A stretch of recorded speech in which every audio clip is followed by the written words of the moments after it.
Hi everybody, old guy here, and as you can tell, things are, sort of back to normal. I didn't transfer everything stupidly over to the E drive, so I don't have everything, but sufficient.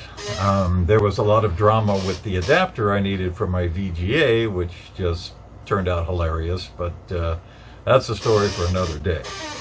So now, let's get back to the books. And the book today is Little Brother by Cory Doctorow. I picked it up somewhere. I mean, Doctorow, that's always a name that causes recognition because of E.L. Doctorow. No relation. But I read it, and within the first 10 or 12 paragraphs, I hated this. The main character is a snot-nosed kid with a superiority complex because he's pretty good at coding. Geez, this kid's kind of smart. So that, of course, means that he is so much smarter than the school and the teachers and the police and the parents and practically all the rest of the civilized world. Much superior. You know, the civilized world that keeps snot-nosed kids in body and soul. Well, because, being real good at coding is like being a superhero and the whole world should defer. And making everybody else look stupid is just so much fun. But, 50-page rule, so I stuck with it, and, this is pretty good. For a self-regarding YA book with a snot-nosed kid as the protagonist. It's not too bad. Not too bad.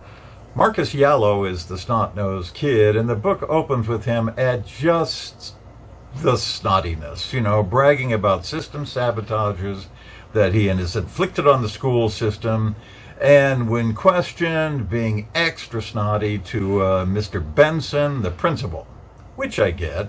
Mr. Benson is a dick. Marcus decides he and his friends shall skip school, which is a waste of their time anyway, and go LARPing. Stands for live action role playing. Well, not LARPing per se, ARGing, alternate reality gaming, for something called Harajuku Fun Madness. Which actually sounds like a fun game where you have to run around San Francisco, zeroing on locations and solving puzzles. So off goes Marcus and the rest of the cyber gang of sub-snotties, Daryl and Van and Julie. Wait. Daryl and Van and Jolu.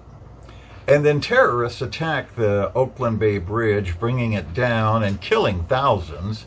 And Marcus and his cohorts are swept up by a squad of DHS agents who bag them, tag them, and put them under intense interrogation. They're rounding everyone up. Why? Suspicion of terrorism. See, they're in the area and they're technologically savvy, so they must be a part of it. Which sounds, very much like the villagers in Holy Grail accusing the witch. Not a witch, I'm not a witch. Here is where I had my first big problem with the book. Why in the world would flying squads of DHS agents do mass roundups on everyone standing around gawking at a terrorist event? Did they arrest people around the Twin Towers when they fell? Ridiculous. No, they didn't and wouldn't. What a waste of resources and time. Unless this is pretext for something else. There's no way flying squads of DHS agents would happen to be in the right place to round up a bunch of people in the wake of a terrorist attack unless they were forewarned.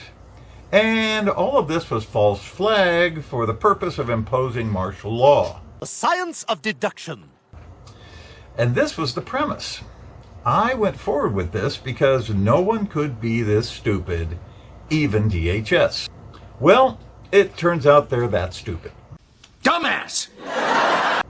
Marcus and his friends endure 3 days of fairly serious torture by Crew Cut, a severely sadistic DHS interrogator, before they are let go with a warning that they are being watched, and if they say anything about what happened to them, well. 3 days in which their parents thought they were dead, and here they come home unable to tell referenced parents what had happened to them. All except Daryl, who has disappeared in the meantime, his dad falling into drunkenness and despair over the loss of his son. And Marcus can't tell him what happened, or he'll end up back in interrogation hell. Prepare the interrogation room! It's enough to make a computer genius snot-nosed kid very angry. Oh, this makes me very angry. And that's the rest of the book. Marcus setting up encrypted text systems through an Xbox that allows free communications among the oppressed and surveilled people of San Francisco so they can organize against the DHS.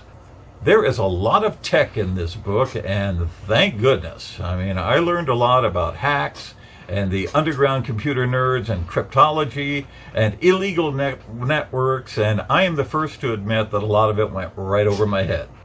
But that's all right. There are 2 excellent afterwords, one written by Bruce Schneier and the other by Andrew Bunny Huang. Neither of whom do I have a clue as to who they are or what they do, but I take it they are big deals in the hacker data processing communities, providing a lot of extra reading suggestions for you if you want to become a snot-nosed hacker yourself. Who's doing this?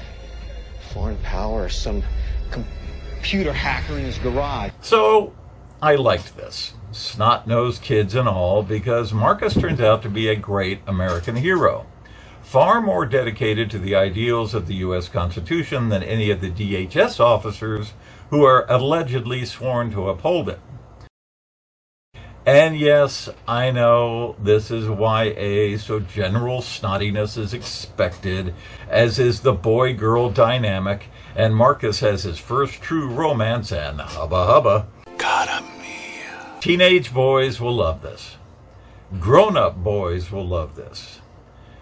But it will require much stretching of your credulity, or at least buying into the general paranoia that a closed society like that of hackers inevitably develops. Cory Doctorow was born in Canada and may be distantly related to E.L. Doctorow, but probably not. He is one of the co-founders of P2P, pretty protocol thing. Look it up. And is quite involved with digital rights. This book was published in 2008 and has won quite a few awards, including the John W. Campbell Memorial Award, and it was a finalist for the Hugo. Pretty good, and actually I think it's deserved. Any book that can convince me a snot-nosed teenager craphead is a good guy gets a thumbs up. Old guy here. See you later.